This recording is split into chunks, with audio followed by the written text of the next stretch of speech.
we never get used to it, right?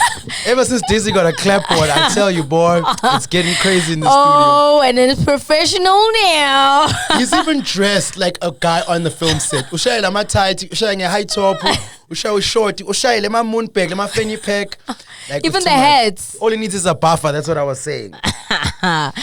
Anyway, what's up, everybody? Welcome to another really dope episode of POPradio. Yeah, definitely. How you doing, Scoopy? I'm great. Can I be honest? Yeah. I actually look forward to POPradio more than I do to POPcast. Yeah, to be really honest with you. I think it's also because we get to hear more from the artist about things that we didn't know.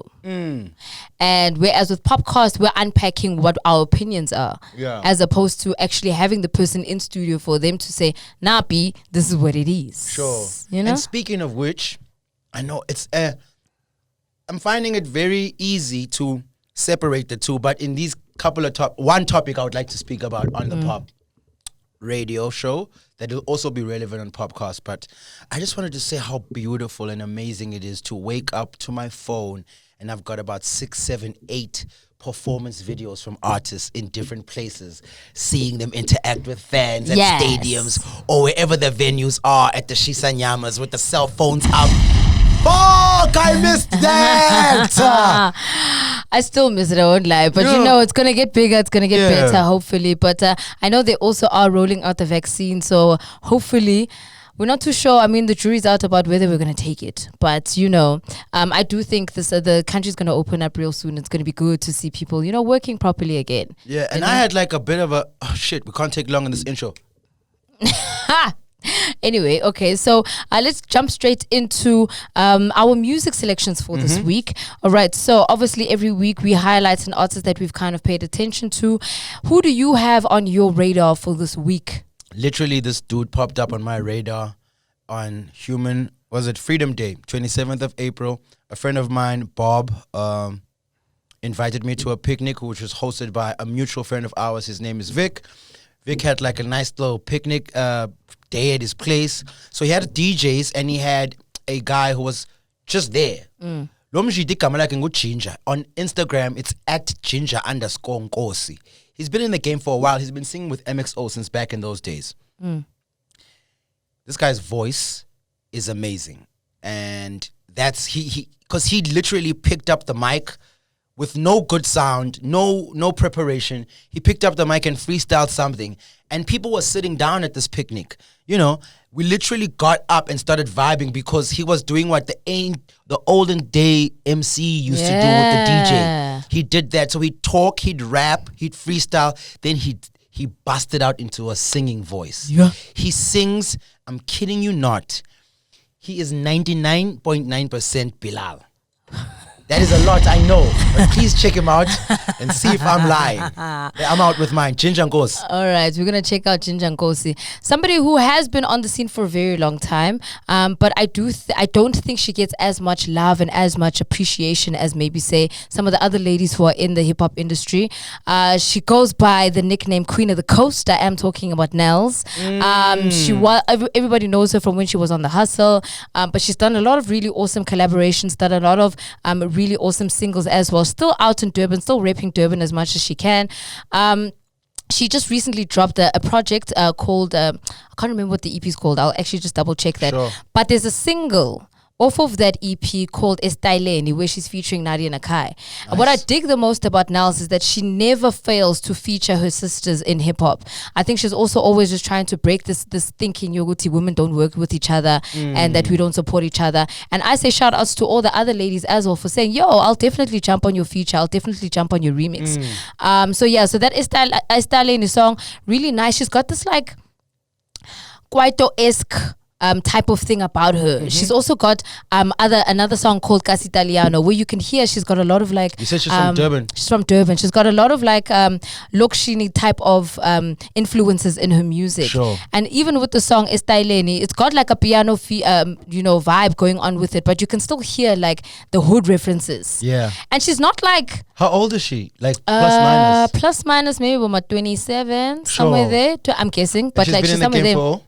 since she was on The Hustle. So she was on the first season. I of The remember. Hustle. I remember this name. Yeah. So why I wanted to give her a shout out also is because, like, you know, sometimes we pay attention too much on the top level. We're not necessarily seeing the other people who are kind of putting in a lot of work. And she's one of those people who's still repping Durban hard.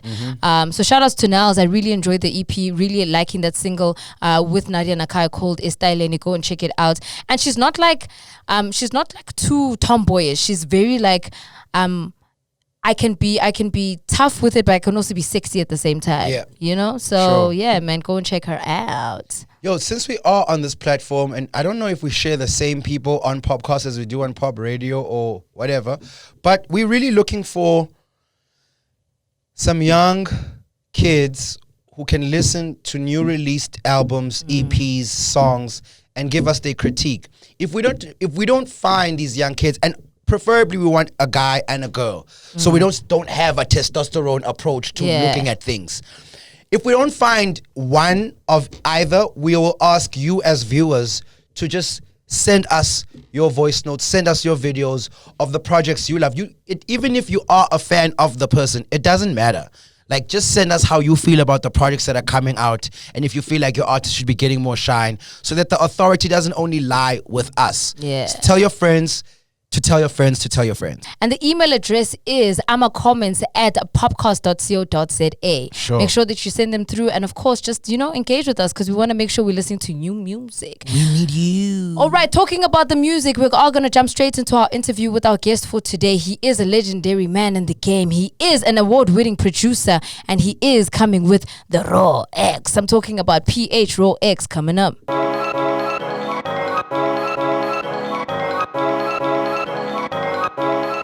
Yes, indeed. So we have our guest in studio with us, and we're about to get in and deep and find out exactly what gets him popping.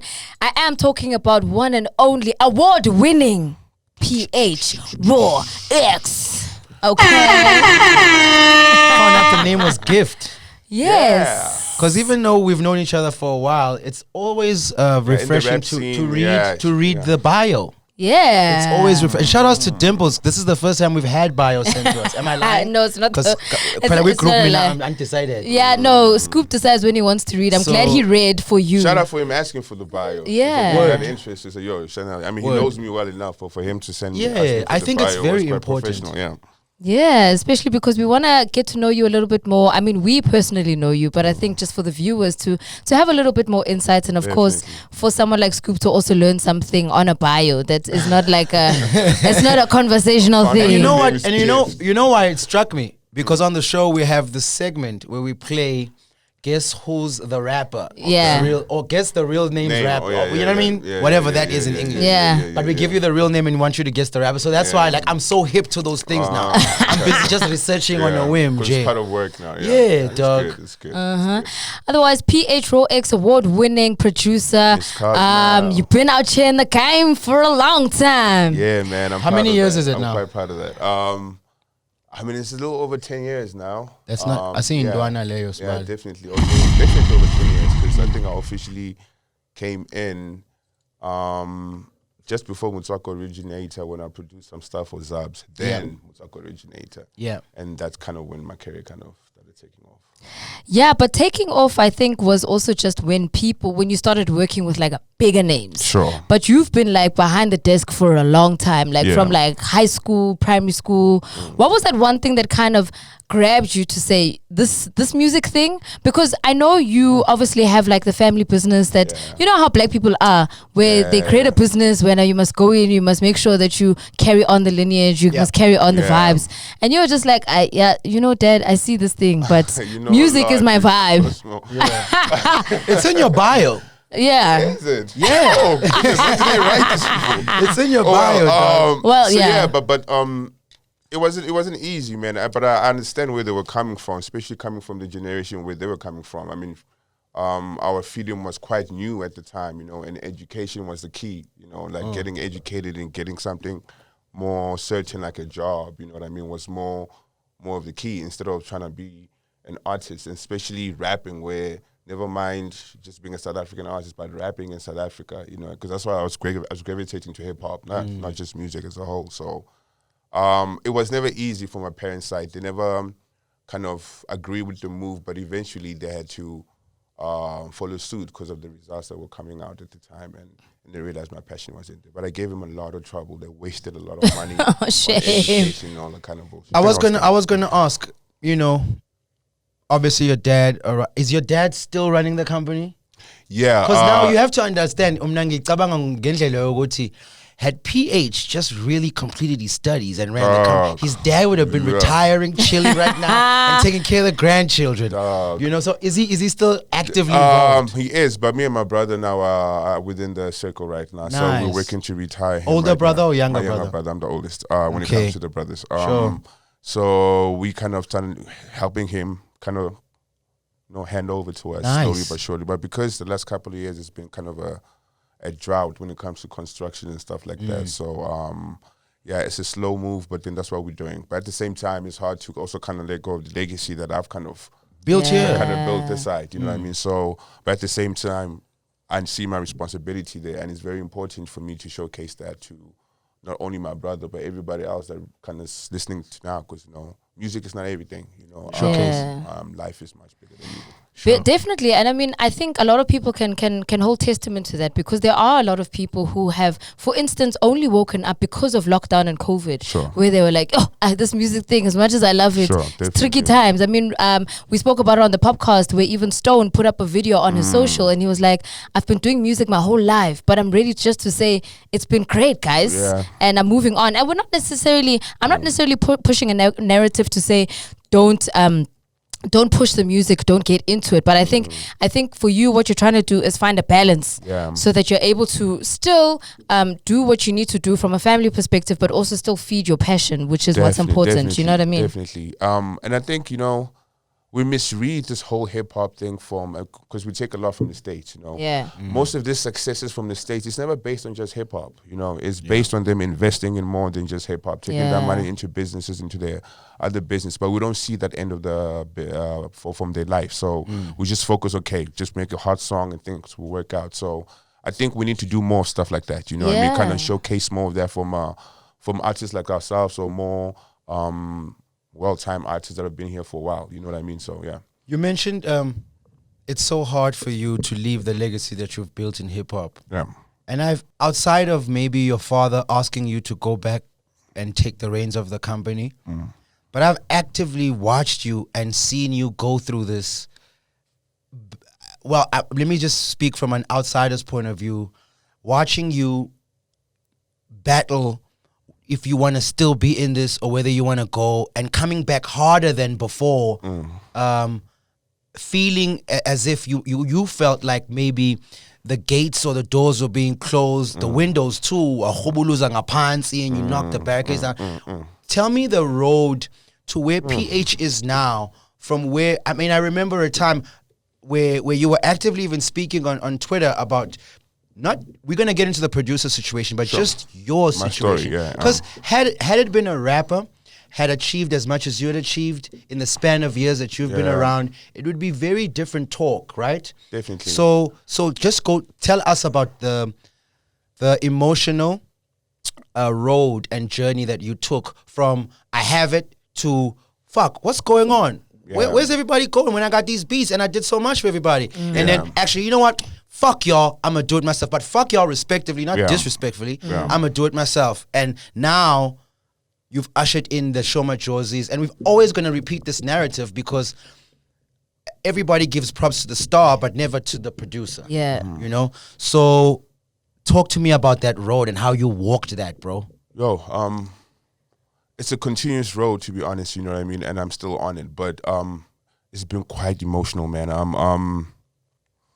But I got to a point where I had to kind of realize what my role was at the end of the day. You know, my role was not like, dude, there's really no one before you. There's no one kind of showing you the ropes. You know what I mean? Whatever you do is kind of important for the next guy, that you do it right, you know? So I can't be complaining too much. I just got to kind of trailblaze, you know, create the trail for people, for the what's the Gemini majors that came after that, the Marquas that came after that, the so-called all those guys, you know, and I think for me that became my role. Like, you know what, as long as I keep alive, as long as I keep and I show progression as a producer to an artist developer to whatever it is, I'm showcasing a little bit more and kind of creating a future around it, just like hip hop did with artists. Yeah. Because at first you don't want to be a rapper until you saw AK making money, until you saw Khuli making money, and that was like, you know what, maybe this is something I can take on. So for me, that I took on that role. Like, you know what, I'm not gonna see the cake as much as the next guy, but as long as he gets to see the cake through my work, I'm happy. And as long as my legacy is spoken through that, I'm good. Nice one. So, obviously, with the artists that you've worked with, that Scoop had obviously mentioned, but not necessarily to kind of leave it on like a sour point as such, but just to say, you know, I don't know if you are really given the flowers as often as you should be. For the amount of work. And I think the important thing is also just for people to also note the amount of talent that you found, that you were given you gave them a platform before then they decided to spread their wings and do their own thing. I mean, I can obviously then attest to the fact that the first time I heard of an A-Reese was because of you. Sure. You brought him through to the studio, you brought the music, we interviewed him, we had him on the charts, and I think the excitement that you had working with somebody like that, the fact that you had the vision at that point in his career before he kind of fled off was really amazing. And you also need to kind of then take note of that, because I don't think people really know that you were there at the very beginning of all of that. Outside of the A-Reeses, I mean, I've seen you also work with the J Marleys of the world, who you were also kind of fighting for when people were just like, we're on the fence with this guy, we're not really sure. You were like, yo, he's really got some dope vibes going with him. So how are you feeling about being that guy who's cultivated so much talent? Was it always intentional for you to just give a platform and then let them spread their wings? Hell no. My intention was quick.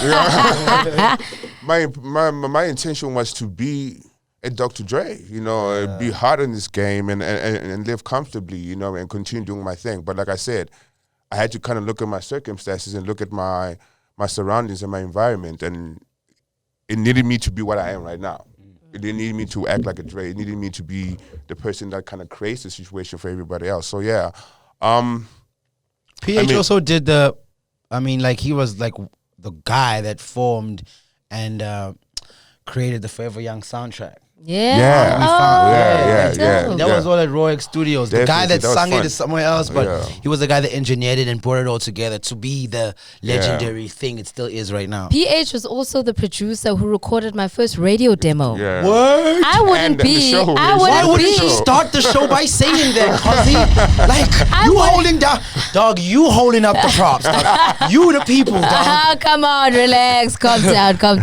But yes, my first radio demo that I sent to 5FM was because I recorded it at this man's studio. Nice one. He put it together. He made sure that I sounded clean. He made sure that everything was cut and paste properly so that I got the job. Nice one. And he also helped me produce the first couple of shows. I think it was maybe say the first couple of months that we did the show together. Yeah, so we're still testing you out. Yeah, shout out. I mean, he's literally like been at the beginning of a lot of people's careers. Do we have applause there? We do. Here it comes.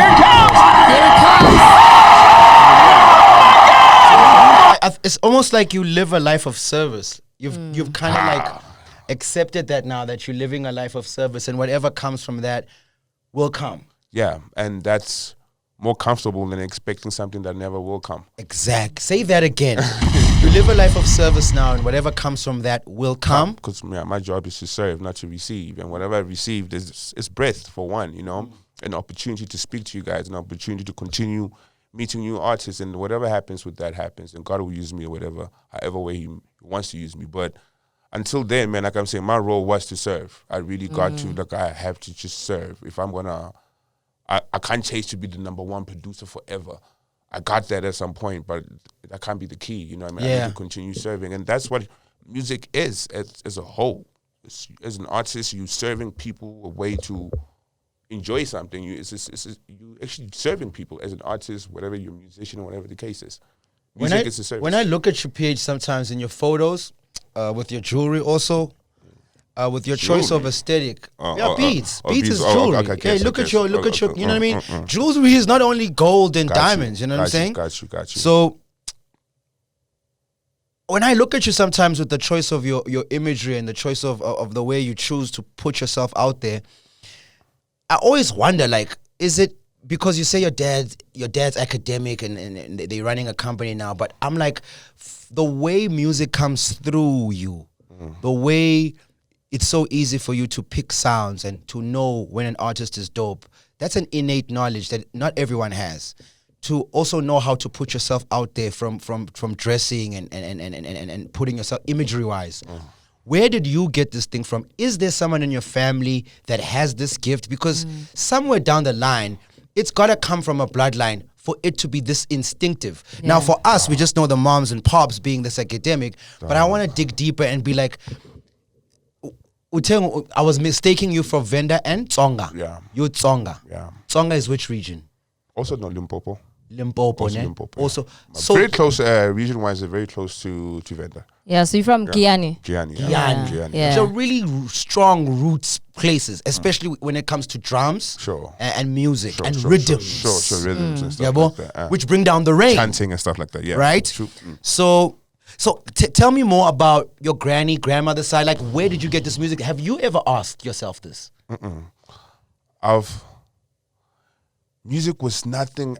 I've never picked up music from my family per se, as in my mom or my aunt or something kind of that fed me music. I just kind of listened to music randomly. There weren't like, there wasn't an artist or anybody in my family that kind of presented that life to me. I picked it up just like every other kid, but I gravitated to it a lot more. So, like I'm saying, man, my family was I come from a privileged family, especially cultured. Yeah, cultured and privileged. Yeah. You know, from a financial shout out background. for admitting that. Yeah. Grew up in the north.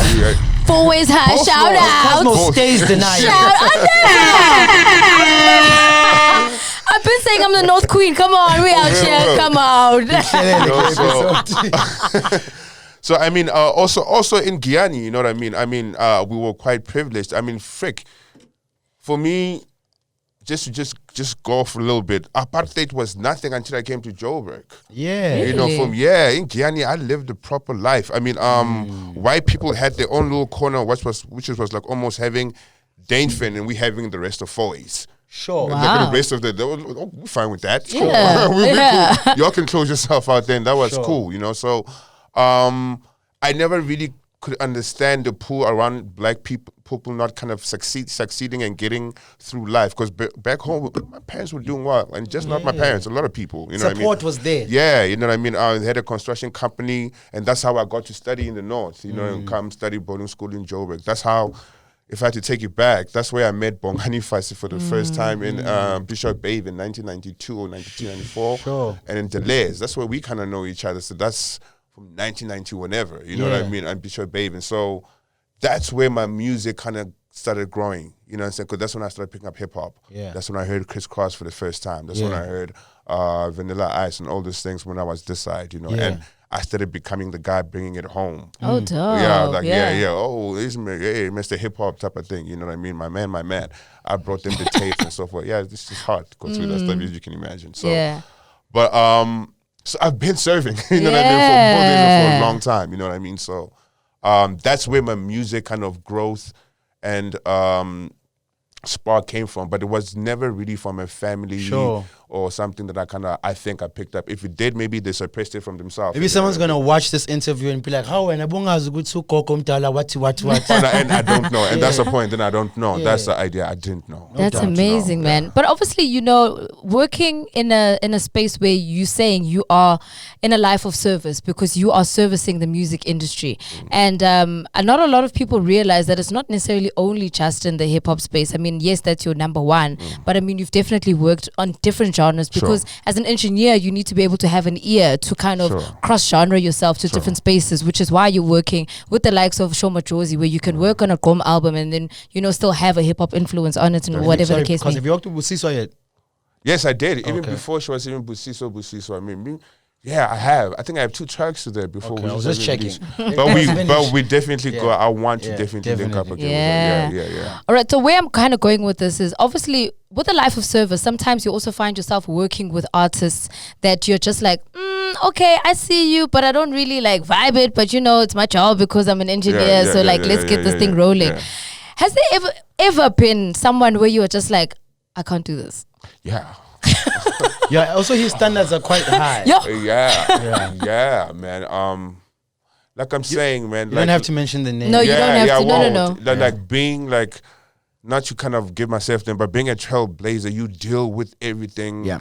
Being the first, you know what I mean. So so you will go through a lot of hiccups before it gets comfortable. So everything that I'm comfortable in the studio, I had to go through a lot of hiccups, a lot of breakdown with relationships. Kind of assert myself in front of artists and lose relationships because I'm asserting myself. You know what I mean? So it's been a long road, but I think it's what needed to be done. You know what I mean? And it still needs to be done because the hip hop industry, never mind the music industry, is still very young in South Africa. You know what I mean? We cannot expect everything to be the way we see it elsewhere. You know what I mean? So somebody has to help build it to that point. You know what I mean? And I just want to be part of that. No doubt. It's really, really about it. I'm very anthropological about my... Which one was that one? Lamb is this You even said it slowly to make sure he doesn't fuck it up. I said it like 5 times. Yeah. He was looking at me. I gotta get it right. So when I look at stuff, I'm not looking at now. I'm always... Anthropology is the study of like how things get developed from civilizations to mannerisms to chairs and customs and culture. Sure. So you're watching how things develop, but you those are the people that excavate the bones and the fossils as well. The archaeologists, they all work hand in hand.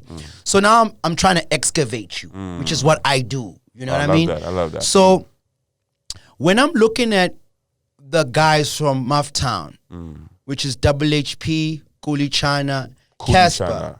You always say Khuli. He always says Khuli, and it's a KH. Sorry, Khuli. Yes. My bad, dog. Pronunciation is key. Khuli. Yes. So when I look at you guys, and that was also a sovereign state during apartheid. Then come you along, and your Tsonga roots and Giyani, which even now, Gazankulu was almost the same thing as right, right, and why I'm talking about these things is because when I look then at what happened in your careers and how you still managed to think like an unslaved black man. So I'm getting to a lot of niggas in the game are dope, but they got shackles on their mind, like literally, like they not free. You niggas, no matter what area of the game, be it a rise or a fall of your career it is, your mind is always free in how you attack the next phase. It is never on some, like you say, trailblazing. You look at the people I've mentioned, they've all had a trailblazing stage in their career. You know what I mean? And I'm just saying this to say that the political environments and the societies that we come from, they influence a lot more than just our language. Sure. You guys might not know this, but because you grew up in those sovereign places with sovereign kings that taught their people how to be enough as black people, makes you guys not really feel like we've been slaves. You understand the slavery? For real. That's why Casper could go, I'm going to do the first North, whatever. That's why Khuli was like, yo, I'm a Motsoko originator. Khuli. KH, my brother. I never looked at it that way, but that sounds very right. Yeah. As soon as I get this pronunciation right, then I'll be fine. But yeah, man, I wanted to always say that because I've always seen that. And I know that South Africans, we fall short because, no disrespect, we had a Nelson Mandela and a sunset clause. I'll kill it there. What do you mean by sunset clause? Go research it. Okay. No, don't worry, I'm with you guys because I'm also like, what? I mean, Thomas Ikhwalo just came out now. Yeah. With the trillions and whatever. It's related to that. Okay. And how they were able to suck money out the country lawfully and how they were able to keep the land and make sure the status quo remains. Yeah. All we do is sit next to them in schools. You know what I mean? Stuff like that. Look like we the sunset clause. Alright. Marcel Sho Nilanga. You have no shelter, Marcel Nilanga. All right. So obviously now getting back into speaking about you as a producer, you've done a lot of work from that perspective, but now you've always had this wanting to be a producer artist link, you know? And I find that, I think also just kind of watching how the music industry works, you'll find that sometimes you'll have a producer who wants to be an artist, like you mentioned yourself, the Gemini Majors of the world, Zuchi Coke Dopes. There's plenty in the game. How difficult is it for you to kind of still step into a different side to it, where people don't necessarily just box you as just a producer and not necessarily open themselves up to you as the artist outside of that? Again, it's difficult being the first guy, kind of almost one of the first guys, and the only person in South Africa at the time is Amu that I could look up to and say, okay, she's becoming what's a producer, and that's even before Kanye West, may I say, before Kanye West made it a thing across the world, you know what I mean? So, and Kanye West is the only guy that kind of eased up the minds to a lot of other people. Okay, Kanye West can do it. Maybe we should give other people a listen. But before then, Amu was the only person I was like, dude, if Amu could do it, because I love that album. Oh, the principle. I still have it on CD. Come on. Amu's the reason why I have the high top fade, by the way. I know I call myself the king of the high top dread, but it's actually Amu. He cut the locks, and then he had the little with the white vest on the cover. He's big inspiration to me, and he actually gave me a call just a couple of days ago from nowhere, just to say, dude, you're doing well. You know what I mean? And that was like everything to me, everything. So it's always been difficult, you know what I mean? Only because you don't know what to do, and you don't have the support, especially from the structure that you supported, which is the artist. Yeah. That hands down is the artist that you want to first support from before anybody else. You know what I mean? And you can see they don't even have to ask. You don't have it. You know what I mean? You know you don't have it. You know what I mean? So that must fuck you up though. Yeah, it does. I mean, dude, like Kanye West's story is very close to anybody like me from where we come from. Like having to actually prove ourselves and fight actually against the grain. And like Jigga didn't want Kanye West at all for that position. For sure. You fought against it. Yeah. You know what I mean? We would do it, and that Dame was is the one that really fought for you. You know what I mean? So it was the same thing. Maybe because of the mentality of the time or whatever. I don't know what it's based on, but it's difficult. You know what I mean? There's a lot of music is emotional, especially when at the back of your mind, you're like, okay, if I do this, I'm just gonna when I need something back, I'm just asking to help me with this. Sure. Yeah. Then you can see, because this is not, I'm not getting the same return. And then you stop, because they're drifting further means less business for you now. Yeah. It's not like you're a super producer, you got 20 people out there looking for your beats. You're the only one. It's one at a go. It's a small game, dude. It's not like I don't have clientele where I can just say go and go. So if I can say, I'm losing this guy, half the time I'm gonna relax on me pushing my ideas on him. I'm gonna make him a secret and just kind of present what he wants on his side, and then just say, hey, here's my album. Yeah. You have an album, I'm dropping, can you please maybe do a verse here, can you maybe do a verse there? Shoot. And we're definitely not trying to push a beef narrative, but I feel like it is important. I woke up this one morning and I saw your Insta post. And you were like, yo, you also just literally woke up. You didn't even have time to see how cute you look, nigga. You were just like, yo, fuck that shit. I just, you know what I mean? And you were just talking about Umakwa. And what was Makwa going through? Because I'm not on Twitter. So I'm not. It was on Insta. It was on Insta, actually, It was on Insta, as far as I got it. For me, he went through something I went through maybe 5-6 years back. And I had felt we are at a point in the game where someone like Makwa, so high in his career, he's not someone he's still hot. This guy's last hit was maybe like last year, a couple of months back. Sure. Or even like he's got songs. Right now, he just released a song with this kind of gang, I think he produced a song. This is a guy that's not, he's everywhere, he's hot, you know what I mean? He's huge. And he's made crazy hits. That's what I'm talking about. Not just, that's what I'm talking about, hits after hits. You know what I mean? Created sounds and stuff like that. So for me to see him complaining about something like that, in my head I'm thinking, sorry, Paige. What was he complaining about? Exactly? He didn't feel useful as a producer. That's just as the basis of it. Sure. Didn't feel useful, didn't feel like he was, what he had done was getting recognized. Sure. You know what I mean? And I can read between the lines. You know what I mean, in a sense, so I could recognize that, because it obviously comes, not to get into it, but we all understand the fall of a rap life and stuff like that. You know what I mean? But then I'm like, whoa, okay, what's really going on? You know what I mean? And for me, I just didn't feel like this guy was one of the most important entities of rap life. Yeah. If that's gonna fall apart, that's the guy you take care of. Yes, because he's the guy who created the sound. Yeah, I feel. He He's should the- not be feeling like that. Yeah. Even if maybe he doesn't have as much money as everybody, but he should not be feeling like that. 100%. People should be around him, say, dog, we're going to work it. This is dude. You should not be feeling like that to a point where his only outlet is freaking Twitter. 100%. You know what I mean? And that was for me like, no ways, dude. I've done this before. I don't do it anymore because I understand, but he should not be feeling like this. Have you talked to him on a personal level? Yeah. Nice. Yeah, PH. definitely. I called him immediately. Nice, you know, bro. I also called his bro, Quest, you know, and Yeah. Quest was with him Sure. there, you know, Quest that right there, you know, holding him down. You know? So shout out to Questa too. You Shout know outs to that, man. So I did, you know, and it's just for me, that's what's like, what are we doing as a whole? You know, Yeah. maybe even as producers, what are we doing? Maybe not just but what are we doing? Yeah. What's happening? Because if you're asking an artist to snap out of his promotion role of building himself up and think about a producer when on podiums, when in interviews, then that's not fair. Yeah. So as a producer, I think, you know, the guys have to think about what to do. You know, That's what I think- as loud as the artist is about the single, the yeah. producer needs to be as loud as to say, "I made that beat." But that's the thing, and that's the crazy part that I don't think the industry understands.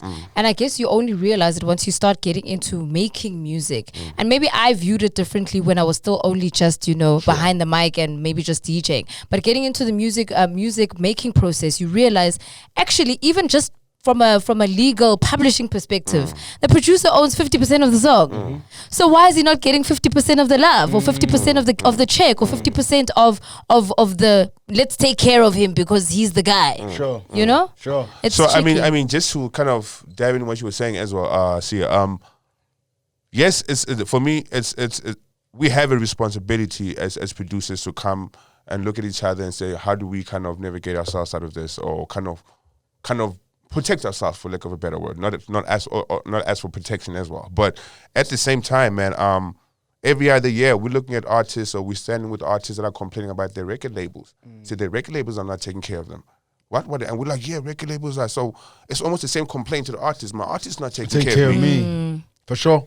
That's it. 100%. My artist's not taking care of me. 100%. I'm a producer, and I expected a certain responsibility from you, and you know I'm not getting it. Just like you expect a certain responsibility from a label, and if they don't give it, you're the first to complain to your fans and say, Yeah. these guys have messed me up. Straight up. You know what I mean? And Straight up. the fans are the first to say, your record label, do something about that. You don't say, hey, artist, it's your own thing. You know what I mean? So as much as I understand that, it's still a responsibility for the artist to understand, like, yo, you're a big part of the piece. Yeah, you're let alone business. Yeah, you're a big Just part be of this appreciative. piece to get solved this. Yeah. You can't stand away. You have to be a part of the piece. Are you to cool? solve this.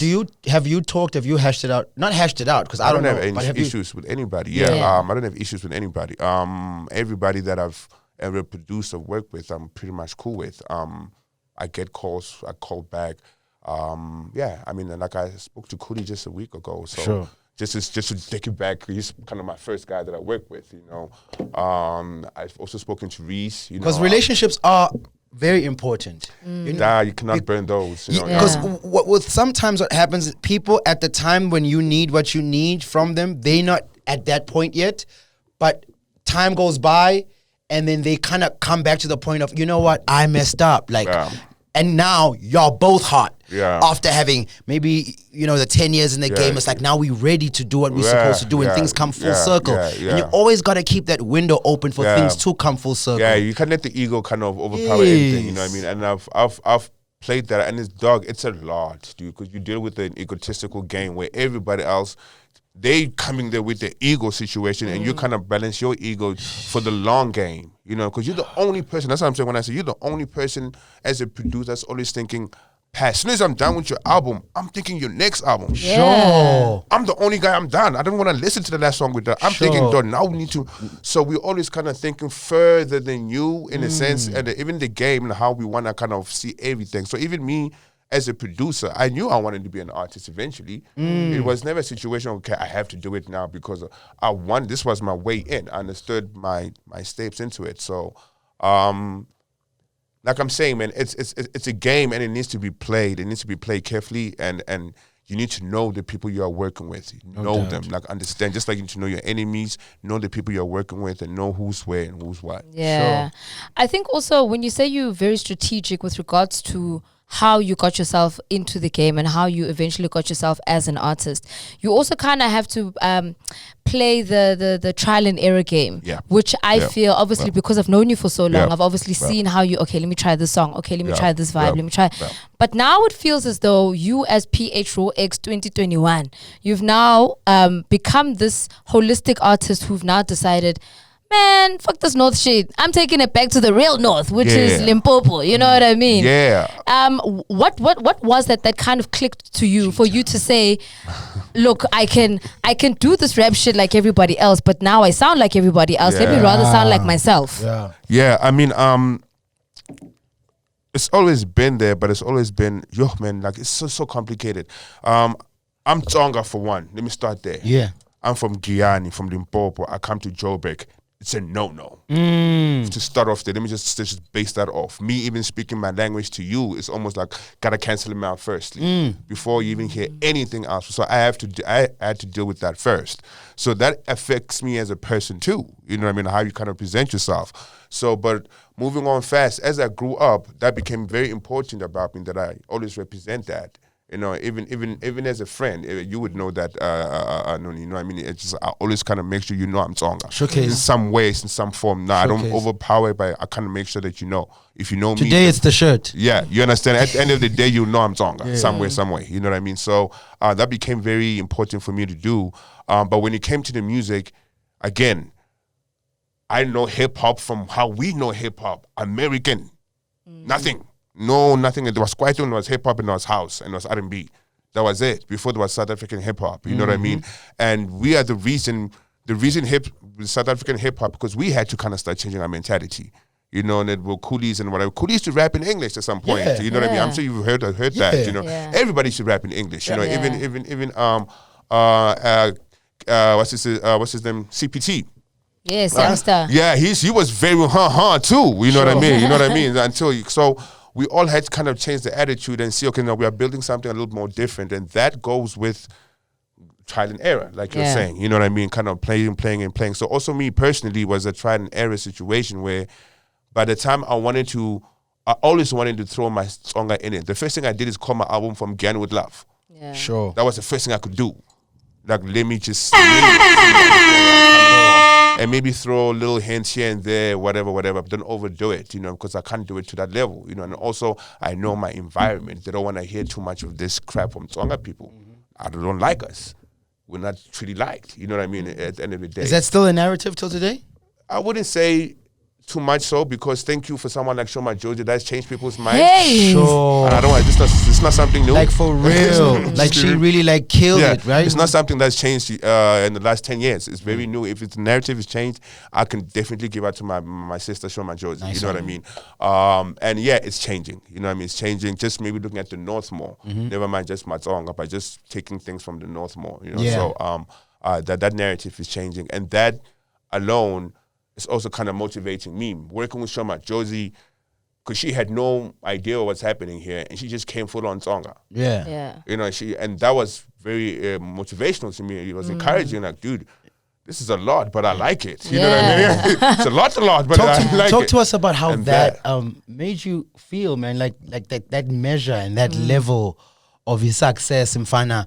That was amazing, like man. for real, just like that was amazing. after everything you've experienced, you know, and still she was my saving yourself. grace, you know. Yeah, she was my saving grace in the sense of after everything I've experienced, I kind of like joke. I've gone through the coolies, AKAs, Reese and everybody. I'm kind of reached my top, and I still want to do this. What else can I do? You know what I mean?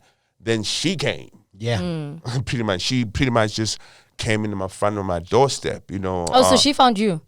She was referred to me through Smith. Malum Smith and all those guys. Dope. They were referred to me. And that from that day on, boom, my career kind of had a day one again. You know what I mean? And that's kind of been my lift off from since then as a career, as a producer and as an artist. That's since then. Sorry, cause No, I wasn't saying anything. I was waiting for you. all right. I was gonna say when we talked about bringing it back home, I know that people might have, because we said youngster CPT. Were you meaning he was rapping in an American accent? Yeah. Because we were just saying English, so Yeah, I was yeah, also a bit yeah, confused. yeah. I could figure it out, but I just wanted to reiterate. Yeah, you're right. for the More of an Yeah. American accent. Yeah, Okay, that were sure. more influenced by Americans. But I think it was a thing that a lot of all of us would do it. everyone went through that. Yeah. From Questa to because I mean there was even the time when Questa did like a semi-pop album that nobody understood as well. Obviously you said like Khuli also rapped in English. Even Jabba at some point also had to. Everybody. It's You so know what I weird mean? now So- if you think about younger rapping. Yeah. It's like we don't want to hear But it was bro. just Yeah. yesterday you was. Yeah, exactly. At the end of the day, you know what I mean? No doubt. It was just yesterday. But- And now you can't imagine him doing it, and then you can't. He sounds so freaking brilliant. But I think what's dope also about it is also like you're saying, at some point there needs to be a trailblazer. At some Yeah. point there needs to be someone who changes the narrative. And it's unfortunate you had to go through so much because at the end of the day it also speaks testament to where South Africa is as a nation with the what's the word? I guess with tribalism. Cultural and Yes, tribalism, it's the tribalism that's still very inherent in our country. And I think what I'm enjoying though is that we're starting to break those barriers Yeah. using music. Music, Yeah. yeah. And it's always been the case, Because man, that's the in only everything. time I think the country then unifies is when they realize, oh shit, this person's South African and they're repping their side of the world, but sharp, I'm still gonna vibe with it even though I don't love what they're saying. Khuli said that so many times where he performed in the Eastern Cape. They don't understand what he's Yeah. saying, but they're rocking They're with him. rocking with it, And yeah. that's why I think music is so important for us to Believe me, break they those call barriers. him Khuli-Chana. You're the only nigga. Scoop's the only guy, okay? It's the only guy. But you're right, cause Yeah. you're right. You know, Yeah, you're right. so- And I think sometimes with the tribalism, it's like I didn't know much about Limpopo and Giyani until Sho comes along, and then it's like, wow, to partake in this South African pride, Yeah. I have to drop my tribalism. Yeah. Otherwise, I can't take part in it. Exactly. You know what I mean? She's so important, man. Now, she's important to that whole thing. You know Yeah, what I mean? Because dog. it wasn't just now only just for the Tsongas. I think we all also, even a Tsonga person had to kind of drop Yeah. whatever he Oh, had for great. wherever years ago. Yeah. I kind of asked, I'm proud of myself now, but it doesn't mean I kind of now say futzak. Yeah. You know what I mean? It's not a revenge situation. So that was very important just for South Africa. And I'm glad music really took a hold of that and ran with it. If anything, maybe the government should take more, look at that. We You know, what I we mean? know But that then- conversation's not gonna go anywhere. not No, gonna no. I mean, it opened it up for the likes of King Munada also coming Yes. through. You know what I Yes. mean? So It's- I it's- think it's it's really happening. dope. So Yeah. shout outs to Limpopo. We're gonna be out there. We're gonna, hopefully we'll. Yeah, it must We'll open do a up. young tour. There's a lot of money there too. There's a lot of money there. man. What's the natural resource in the Po? Is it I call it Is it- glimpse. I didn't is know it- about the Po. is it platinum? No, we don't have anything. We don't have. I think it's more for farming. Fruit. And stuff, for farming and Farming stuff. and like fruit. that. Yeah, Farming, that's where all the avocados are. Haven't you Avocados, seen that's the a lot. On the avocados, the road. mangoes? Yeah, so the that's farms where that it you guys are fighting for mostly are the ones that Limpopo in Cape Town. Sure. In the end of the day. So Yeah. Let's get to music. yeah. Anything you want to talk about music-wise? Like, I know you stay listening to something. Yeah. I mean, so anything you want to talk about, any artist you want to talk about, any insight you want to share, because I know you stay clued up on stuff that you feel like people should know, and your 140 characters on Twitter and the people on Insta are not enough. So if you have anything that you'd like to put us on. And Scoop, it's 280 now here. I know you haven't been on Twitter in a while. Oh shit. Is it 20 characters? 280 They try characters to keep you now. there. They try to keep you. You know, they just bumped the cheese up right there. Keep your ass. Think about it. Be woke. And we give you more characters so you can tweet more shit. Yeah, this dude. I mean, for me, I don't have much. I have something to Okay, mention, please, but you please can. do. Okay, cool. Maybe So, go ahead. Maybe so you for can me, jump on. a big conversation that I know we wanted to bring in, which I think you forgot, but I'm going to bring it in, is obviously the big conversation that people always have about what is the role of a producer? What is the role of a DJ? What is the role of a composer? Reason I'm bringing it up, and I know it's Orcs, but I know you've spoken loud and proud about it on social, is because we've had this conversation on POPcast, and I know there were a couple of times where people picked up the phone and they were like, no, dudes, you guys are getting it wrong. And then we were like, well, this is our show. We can say what we want. So here's the platform. We've got somebody who can kind of break it down, especially because you've heard he's done literally everything within the game.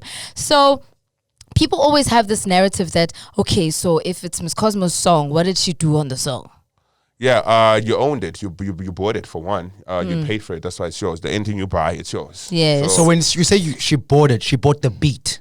The song. And also paid for maybe she executive producer. Yeah. That's what they are. They pretty much fund the making of this. So she owns it in the sense of like she funded the making of the song. Sure. Yeah. Which it would be studio time, artists, got you. Whatever it might engineer, take. mastering, mixing. So whoever pays owns. Pretty much. Pretty That's much. how the world works. But that's in every industry. That's not just music. Even in like movies, when they see an executive producer, that's the guy. That guy paid for everything to happen, and he's probably going to own a good percentage of the earnings of that. But outside of that, yes, there is the financial portion that kind of comes in from a production perspective.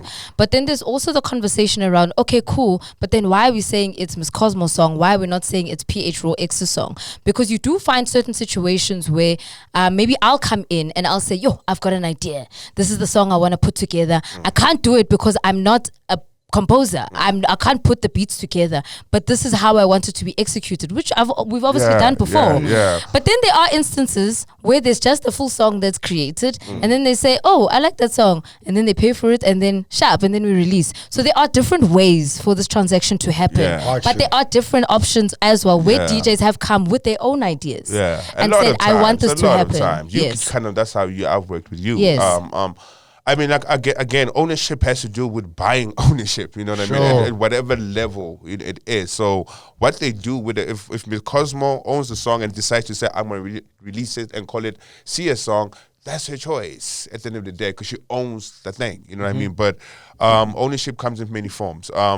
Just to break it down from the producer's point of view, a producer kind of, like in every produces the song, makes the song happen. You know, like controls the ideas coming in and tests them out and makes sure they work. And now whether it's your idea or my idea, whatever the case is, they take all of that and kind of make it a song or make it a complete thing. You know what I mean? They'll be like probably like what an editor would be in film. Well, just also a producer in the film, because that's what they do. They take all of that. The editing is not it's mixing. Engineering. It's mixing and engineering. It's mixing, like now cleaning up this idea and make sure it pops up. You know, makes sense. So there's many forms, but I don't think it's that difficult. I think most people just want to own titles, so that's can you just Google what it is. These things are not changing every year. It's the same definition every other year. Just figure it out, study it, and you'll know the definitions, and you shouldn't be arguing with anybody. In my position, like in the game, when I got in, I was very shocked that they were. I just felt like you got in, you dressed yourself, you wrote your own scripts, you directed yourself, you found your own location, like so one man band. So I wanted to find out, but when I found out that with other people it isn't like that. With you, are you the type of person who has those multiple skill sets, like those composing all in one? And have you, when you leave your room, it's like, oh shit, y'all niggas ain't got it like this? Well, I am, in a sense, when it comes to the studio, because I live there. You know what I mean? I've learned half the stuff from artists, from other producers, from engineers. So all these things, if I didn't learn something about it, then I would kind of be useful. That's another thing. Are you self-taught? Not necessarily. I did sound engineering, but that's pretty much sound engineering. You know, everything else I'm kind of self-taught. So, what was your question again now? I was just talking about in the fact that are you a one-man band when it comes to composing, producing? Yeah. I'm not totally a one-man band, but I am. Sure. You know what I mean? I do have people that once I've done something, I refer to, like, yo, what do you think of this? Yeah. And a lot of people do. Those are people that can give me, they know they can tell me something, I can't change it. Yeah. So there's no ego thing like that, you know. So, but it's not a lot of people as well, you know what I mean? Because How many people are like you right now in the game? I know you're a pioneer. I'm the only guy. Are you out of your mind, dude?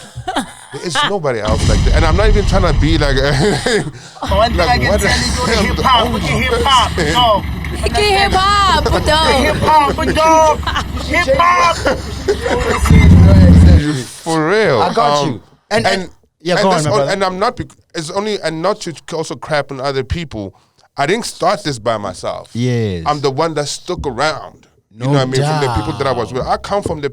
Dome could have been sitting here. Nyams could have been sitting here. Oots could have been sitting here. There's a lot of guys. Battle Cat could have been sitting here. There's a lot of guys that really got this shit started that I had to kind of learn from them. But they didn't keep the marathon going. Because shit gets hard. It's not an easy game to play. At all. It's not. It's difficult, you know? So... through whatever I had in my privileges, I got to actually stick around and become the only person. Really, because it's just the fact of life. I'm really the only person. What do you make your beats on? Used to be Acid. Now I do just work on Pro Tools. Okay, those names that you mentioned, they were pretty big, man. Domes, Nyams. Respect those people. Respect those Battle Cat names. Battle Cat, Nyams. Don't please, 1000%. Respect those people. So what does 2021 look like for PH RawX as an artist? Because obviously you are now focusing a lot more for yourself. You're looking a lot more on what sounds you are playing around with. Lockdowns also kind of confused a lot of people where we've now looked at things and said, hey, maybe I must just sample a young piano nyana here. Maybe I must then mix it up. There's nothing wrong with that. There's nothing wrong with playing around with that. music. I think for you, I just want to know, you as an artist, where else can, because I mean your project is out, and of course we've heard the likes of Abi Bolino, and you were, I really love that song. I think I played it so many times on my show. I really enjoyed that song. But obviously it means now you need to look at a new project. What sounds are you playing around with? Because at some point you also can't stick to like one box. I know you when you're always just like, okay, I'm done with this next. Pretty much. I mean, like, it's also been a growth situation, you know what I mean? And also, a lot of these things I've been doing was also kind of just wanted to tick the boxes, you know what I mean? Okay. And I kind of feel like I've done that. I kind of released the album. But what I want to do really is be able to create music I'll be able to perform for the rest of my life. Nice. And when I'm 60, I can't be doing I'll be bowling home when I'm 55 and say that I don't want to be representing that kind of life. Oh, you don't want to jump on stage, is that why?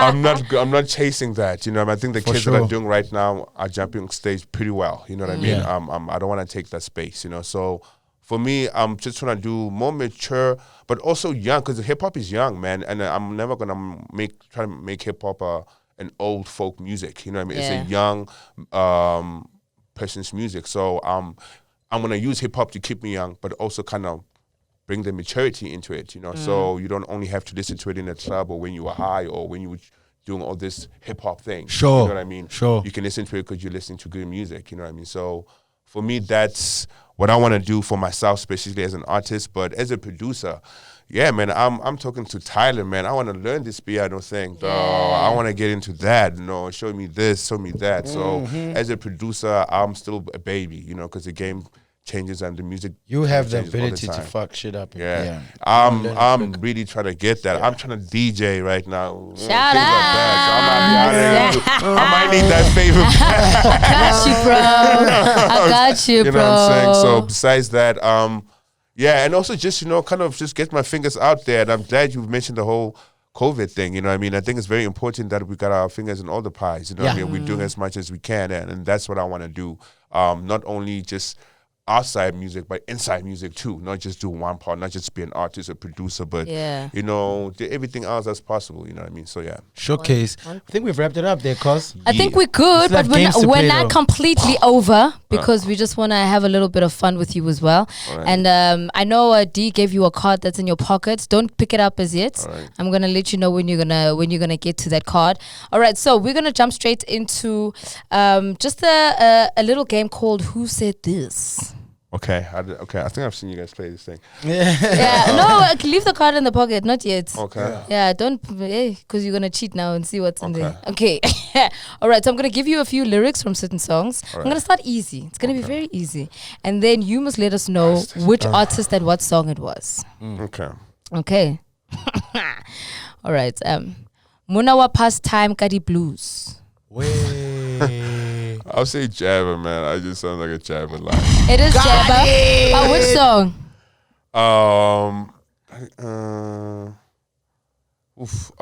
I'm not sure. That one is Music and Lies, but we Sure. give I it was to actually you. thinking of that. You Yeah, will yeah, I give it was to thinking you of that for that one. All right, cool. I've been at it for a few months. You've been at it for a few years. You probably knew this. Did this shit without a deal. Is that Keenan? No. Close though. I don't know if it's close, but Is it? it's somewhere there with the same What do you mean? light-skinned niggas. No. Somebody you've worked with. Light skin I've worked with, not Keenan. Come on. What am I going blank? Okay, I mentioned his name earlier. Khuli. No. No. What? Light skin? Jay Molly? Yeah. Sorry, Jay. Okay, I also forget that you've worked with PH Roy. I'm not gonna lie. Like as much as we've said it, it like flies away because you don't mention his name in interviews. Come on. All right, so that was Jay Molly on I Don't Know by DJ Speedster. All right. Okay. When I rap, I overflow and my swag is on overload. Oh, good. Came to your gig and I stole the show. When I rap, See, I don't see. overflow. I thought I had the 1, 2. Our MTs out. You see why? This is why I don't perform because I sound like a teacher. You should actually do it that way. You can't be just saying this. No, because then that's a giveaway. Yeah, it's a This is a giveaway. Oh, Like God. the fact that you can just say MT is when I rap. I overflow. All right, the last one. All of you niggas is acting a fool. I treat the game like the temple of truth. That sounds steep now. I just confess when I'm in the booth. I'll give you a clue. Yeah. It's a female rapper. Braga. No. No, why are you answering? Oh, fuck, my Because he bad. also doesn't know. My bad. Okay, female rapper. Gigi? No. I was just literally just guessing. I can see you were. I was hoping because We got 2 left. Not two. There's so many females out there. More. Please, come on. but Come I on. will be someone I should know. I know she's recorded in your studio a couple of times. She recorded What the is song it? in the Say it studio. again. Say it again. Okay. So, HK? no. All of you niggas is acting a fool. Niggas acting a fool. I treat the game like the temple of truth. I just confess when I'm in the booth. I think I know who this is. All of you Hold niggas on. is acting a fool. I treat the game like the temple of I truth. know who this is. Who is this? Why am I not? I'm Can I blank. guess? Yeah, I'm go. going blank. No. Muslim. No, it's not. It's that 018 Boise. Come on. Oh, he's suffering. You're suffering. What a suffer. Okay, No, Boyti, okay. It's just the first album, Boyti. I'll say you're a female rapper on the second one. And she said it so nicely in that all of you niggas is acting a fool. All Yeah, you know- that's a funny song to actually pick because I think that's the one song. I don't know if I'm allowed to say Bash might kill me for this. I don't know. She didn't actually record.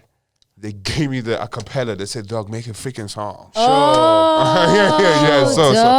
Well, I know. Well, I heard it, but then I know she's done that before because I mean, even with Puti. Remember we had recorded it at your studio, but then she recorded her verse somewhere else. So you make the beat after the verse. No, it was just that for that song. Wasn't like that's how I was working. They were like, dude, we have this verse, it's a 5 verse. We wanted part of the album. So do something about it. I hear what you're saying. I was like, okay, just give me the acapella, and I did just produce the song. Okay. Then Bash was like, let's get McClare Do you know on it. when the Maclera and Ginger Trill. Jesus. That video, the song. No, shout out. The boys are and the lady are kicking ass there, man. Dude, bruh. When we have these competitions or these contests, I realize how little press South Africans do. Yeah. Everyone's very scared of press because obviously everyone has this idea of press in SA being a very threatening thing. Sure. That doesn't want to lift you up, that only wants to cut you down. And I'll be honest, South African press is a lot like that. You know? But at the same time, I think we need to have more platforms like that build up, because that's when you realize that like you can recite shit on the top of your head, yes, states, because you see it so many times. It's And so in your sad face. that I couldn't even. Yeah, I see where you're You going. know what I mean? Yeah. So we somewhere in there, you could do your thing and be a secret that makes noise wherever you need to make noise, or you can get out there, and that's why it's called marketing. Yeah. Hey, and they are there for a reason. yabo? All right. So we're going to go straight into the card that PH has in his pocket. And you have to ask us now, so we don't know what's on the card. You've got 30 seconds. Okay, the first guy's name, I think these are producers. New music, my piano producers or artists. Comes with a small? No, not Jazz? Scorpion Kings. It's two of them as well. Wow. Something and something. Oh, Jazzy Disciples. Something and something. Something and something. I don't know that one. Oh, okay. I might be Next. getting it wrong, but I Next. think. Yeah. And then before RawX, there's one studio that everybody went to. Yeah, like before, it was actually close to my studio. Not too far. Oh, Jazzworks. Yes, gotcha. Sure. And our time's You guys just. was that 30 seconds? In fact, 30 seconds. Yes. All right. What was on the card? Stinoli 20. Oh, those are rappers. They're rappers from Bloom. Sorry. Showcase. So my bad. You like Lil Wayne right now. Yeah. Sorry. Oh, and then obviously it was Aries. I would have gotten that. And Pioneer, I would have just said one of these. One of these things. You want to be a DJ, you must know what it is. No doubt. We only put Pioneer on the rider, okay? Nice. Please. That's because we only deal with pioneers. 1,000. And right there is the end of our conversation with this pioneer right here, trailblazer, Thank you so much for producer, having me, man. award-winning, Yeah. Giyani's finest, #1 artist, PH RawX. Really appreciate you, bro. Really I appreciate you guys you so much, man. I've been messing with you guys in your show since whenever, you know that. So keep doing your stuff, man. And you guys are also needed. well one of the people that gave us criticism, and I think the criticism was right, because again you were holding up the producer and part of it. You know what I mean? When you said that, yo, guys, as much as you speak about the artist, when you like the song, don't forget that 031 Chopper did this beat and blah, blah, blah, blah, you know? So I really, really big you up on that. And it made me feel like, actually, like I didn't know who Makwa was at a point. And I said this on radio because of the fact that we don't pay attention to producers. So in course, but it will change, man. Yeah. Because of this platform, since we changed. Showcase. Shout out. Peace. Thank you so much. That day, PH RawX.